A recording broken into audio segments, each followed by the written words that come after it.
Doctors prescribe bioidentical hormone progesterone for endometriosis. Progesterone stimulates the inactivation of 17-OH estradiol through conversion to estrone in normal, uterine lining cells. During menses, 97% of women can have retrograde menses. While most retrograde menses is vacuumed up by the appendix, that which is not can result in the onset of endometriosis.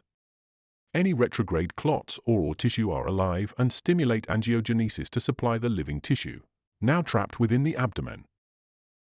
The endometrial clots and tissue will coalesce, attaching to the abdominal wall and/or organs.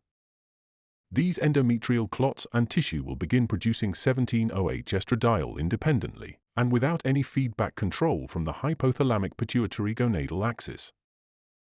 Once connected to the blood supply through angiogenesis, will release 17-OH estradiol into the bloodstream. This naturally produced estradiol cannot be measured by blood hormone tests. Only saliva or urine hormone tests can measure these levels. The endometriosis-produced 17-OH estradiol will cause growth of the uterine lining and the endometriosis, as well as breast duct growth, resulting in duct hyperplasia. This increases the risk for breast cancer in the future.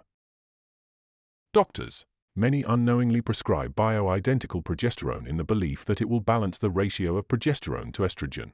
A select few may know progesterone deactivates estradiol by converting estradiol into vasoconstrictive estrone. Even fewer recognize that progesterone stimulates growth of the uterine lining and sites of milk production in the breast.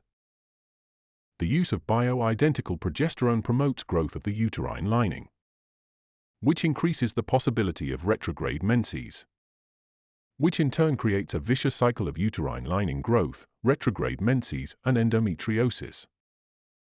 Since they are using blood hormone tests, the levels are not indicative of the actual bioidentical hormone levels. Then they prescribe bioidentical estradiol, which compounds the effects of the endometriosis-produced estradiol, having the same effects of growth of the uterine lining and the endometriosis, as well as breast duct growth, resulting in duct hyperplasia.